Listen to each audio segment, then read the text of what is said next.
ভাইটি ভণ্টিহঁত, আজি আমি 20 বিধ প্ৰাণীৰ নাম আৰু ইহঁতৰ বাসস্থানসমূহৰ নাম অসমীয়া আৰু ইংৰাজীত শিকিম দেই। Today we will learn the name of 20 animals and their homes with spelling. এতিয়া ভিডিঅ'টো আৰম্ভ কৰিছোঁ। 1 নম্বৰ, গৰু। গৰু এবিধ প্ৰাণী বা জন্তু। ইংৰাজীত নামটো হ'ল কাউ। COW, cow. আৰু ইহঁতৰ বাসস্থান গৰু য'ত ৰাখোঁ, গোহালি, যিটো অসমীয়াত কোৱা হয় বাসস্থানটো, ইংৰাজীত কোৱা হয় কাউ শ্বেড। স্পেলিংটো হ'ল COWSHED, কাউ শ্বেড।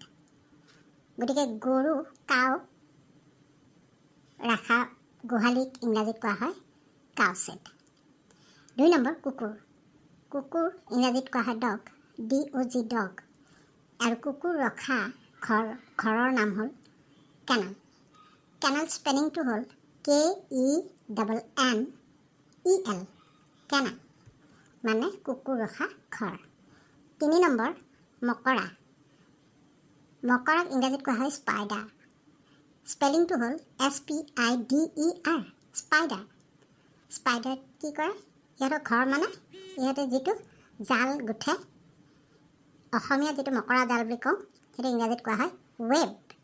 স্পেলিংটো হ'ল WEB, ৱেব। ৱেব হৈছে মকৰাৰ বাসস্থান বা মকৰাৰ ঘৰ বা মকৰাৰ জাল, য'ত মকৰাবিলাক থাকে। 4 নম্বৰ, শহাপহু।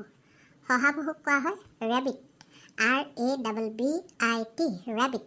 ৰেবিটে থকা আমাৰ শহাপহু থকা গাঁতত থাকে শহাপহু, আমি জানো। আৰু ইংৰাজীত এইটোক কোৱা হয় বিউৰ'। স্পেলিংটো হ'ল BURROW, বিউৰ'। বিউৰ' হ'ল ৰেবিটৰ বা শহাপহুৰ গাঁত। 5 নম্বৰ, ঘোঁৰা। Horse, HORSE, horse. ঘোঁৰা ৰখা অসমীয়াত যিটো ঘোঁৰা ৰখা জেগাত আস্তাবল বুলি কোৱা হয়, ইংৰাজীত কোৱা হয় ষ্টেবল, STABLE, ষ্টেবল। ষ্টেবল মানে অসমীয়াত আস্তাবল বা ঘোঁৰা ৰখা স্থান। 6 নম্বৰ, পৰুৱা। পৰুৱাক ইংৰাজীত কোৱা হয় আণ্ট, ANT, আণ্ট। আণ্ট পৰুৱাই য'ত বাহ বা পৰুৱাই য'ত ঢাপ বনায়, য'ত পৰুৱাবোৰ থাকে, সেইটোক কোৱা হয় আণ্ট হিল। স্পেলিংটো হ'ল ANT, ant hill, HILL, hill. Ant hill মানে পৰুৱাৰ বাহ বা পৰুৱাৰ ঢাপ। 7 নম্বৰ, এন্দুৰ।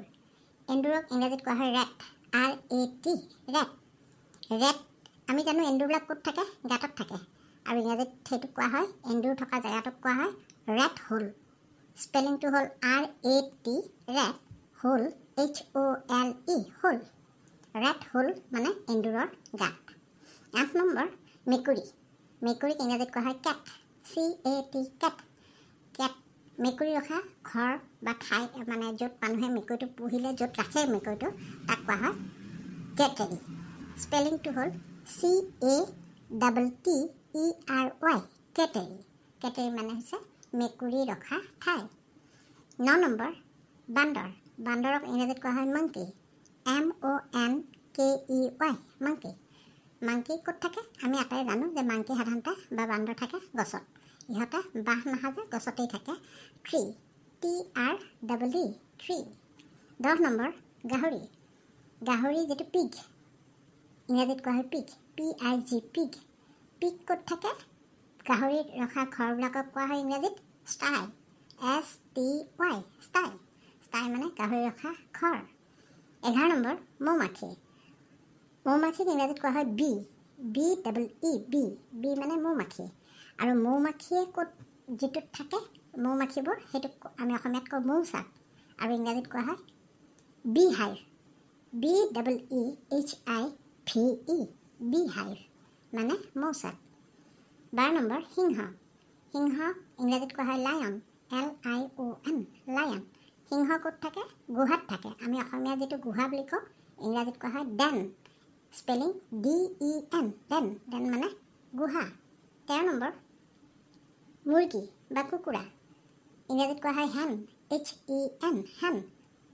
কুকুৰা ৰখা ঘৰটো বা বাঁহটোক কি বুলি কওঁ আমি? কুকুৰাৰ বাঁহ বা মুৰ্গীৰ বাঁহ বুলি কওঁ। ইংৰাজীত কোৱা হয় কুপ, COOP, কুপ। 14 নম্বৰ ভেড়া। ভেড়াক ইংৰাজীত কোৱা হয় শ্বিপ, SHEEP, শ্বিপ। শ্বিপ ৰখা জেগাটো ভেড়া ৰখা ঘৰবিলাকক কি বুলি কয়? পেন বুলি কয়, PEN, পেন। পেন মানে ভেড়া ৰখা ঘৰ। 15 নম্বৰ শিয়াল। শিয়াল ক'ত থাকে? আমি জানো শিয়ালবিলাক সদায় গাঁতত থাকে। গতিকে ইংৰাজীত শিয়ালৰ ইংৰাজী কয় ফক্স, FOX, ফক্স। ফক্স ক'ত থাকে? হলো, HOLLOW, হলো। হলো মানে গাঁত, শিয়ালৰ গাঁত। 16 নম্বৰ ছাগলী। ছাগলীক ইংৰাজীত কোৱা হয় গট, GOAT, গট।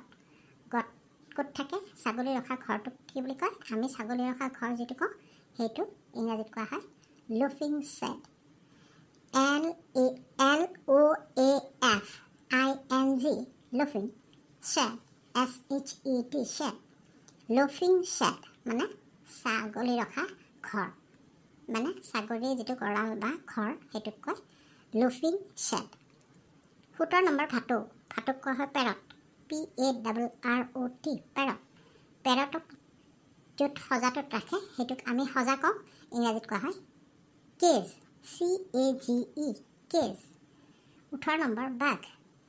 বাঘক কোৱা হয় ইংৰাজীত টাইগাৰ, TIGER, টাইগাৰ। টাইগাৰ ক'ত থাকে? বাঘ আমি জানো গুহাত থাকে, DEN, ডেন। গুহাত থাকে বা জংঘলৰ ভিতৰত যে গুহাৰ ভিতৰত সোমাই থাকে, শিলৰ ফাকে ফাকে তেনেকুৱা অটব্যবিলাকৰ ভিতৰত সোমাই থাকে, সেইকাৰণে গুহা বুলি কোৱা হয় অসমীয়াত, আৰু সেইটোক ইংৰাজীত কোৱা হয় ডেন, DEN, ডেন। 19 নম্বৰ চৰাই। চৰাই ক'ত থাকে? চৰাই আমি জানো বাঁহত থাকে।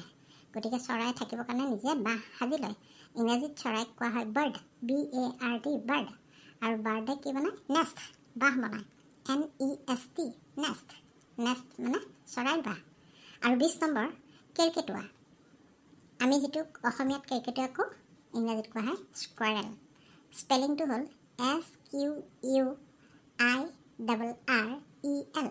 স্কুৱাৰেল। স্কুৱাৰেলে ক'ত থাকে? কেৰ্কেটুৱাই বাঁহত থাকে, বাঁহ সাজে। আৰু কেৰ্কেটুৱাৰ বাঁহক ইংৰাজীত কোৱা হয় ড্ৰে, DREY, ড্ৰে। ড্ৰে মানে কেৰ্কেটুৱাৰ বাঁহ। গতিকে আজি আমি এই 20 বিধ প্ৰাণীৰ নাম আৰু লগতে ইহঁতৰ বাসস্থানসমূহৰ নামৰ বিষয়ে অসমীয়া আৰু ইংৰাজীত শিকিলোঁ, নহয়নে বাৰু?